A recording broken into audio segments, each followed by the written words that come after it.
Of all the leaders in the world, there are only two who absolutely want the war in Ukraine to result in the total annihilation of the Ukrainian nation. It will come as no surprise that the first of these two is Vladimir Putin, the Russian president. Others might just be surprised to discover that the second leads a country that is both a member of the European Union and NATO. Viktor Orban, the Prime Minister of Hungary, is the second leader who wants the annihilation of Ukraine. Both want this for precisely the same reason. Orban and Putin both regret the demise of the old Soviet Union. They want to recreate it, establishing and enforcing a strong East European bloc, initially under the dictatorship of Putin. The bulldozing of democracy, firstly in their own countries, which is almost complete in Russia and well underway in Hungary, and then throughout the rest of the democratic world, is a major feature of the Orban-Putin Pact. The re-establishment of the Soviet Union bloc, without any communist or socialist ethos, requires, initially, the subjugation of the freedom-loving Baltic states, and, shortly thereafter, those other, more or less friendly, East European countries that border Germany. Now many of these countries are members of NATO. Joining, primarily to gain the protection of this powerful military bloc. It should be remembered that an attack on one member is viewed as an attack on all. Thus, an attack on even the smallest Baltic state should lead to a greater war in Europe. The major player in NATO is the US. Neither Putin nor Orban want this giant to be involved in the forthcoming war. They have a plan to avoid this. Simply put, they are working tirelessly to do two things. Firstly, they will do whatever it takes to ensure that Donald Trump wins the 2024 presidential election on a no foreign war ticket. Trump knows he may need to use American troops within the US to enable him to declare himself president, win or lose in 2024. Trump intends to make himself president for life. He will then go on to create a North Korean-style dynasty. He will refuse to help the Baltic states.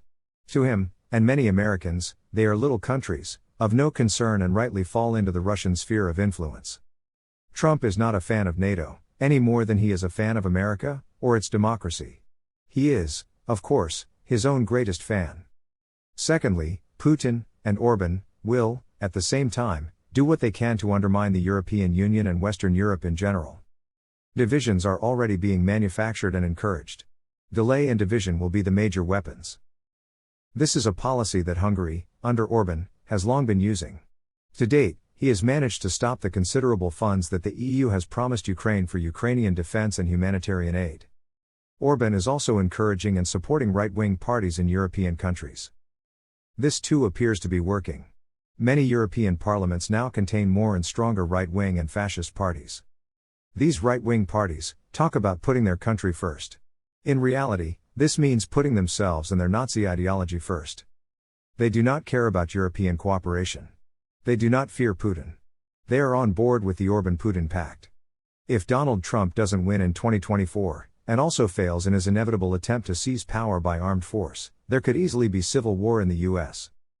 From the point of view of Putin and Orban, that will do just as well.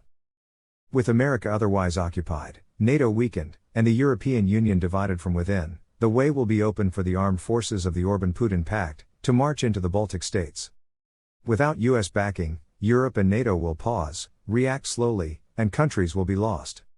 At this stage, Belarus, which has been holding its troops in reserve, will join Putin to aid in the destruction and absorption of Ukraine. It is more likely than not that Orban will abandon his NATO and European commitments and use his troops alongside those of Putin. He really is the traitor within. If you ask, what's in this for Viktor Orban?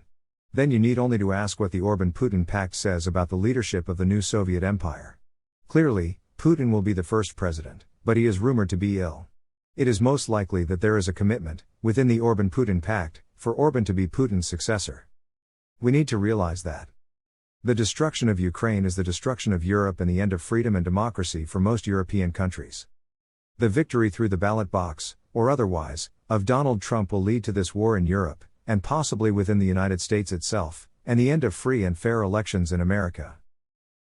The victory of the Trump regime and the Orban-Putin Pact will create a huge suppression of women, non-whites, yes, that includes Latinos, other minorities, and all opposition. The rise of these megalomaniac minnows, to join the ranks of Xi, Kim Jong-un, and Narendra Modi, will result not in peace but in a giant nuclear pissing contest between these pathetic little men seeking to outdo each other. Climate change will be as nothing.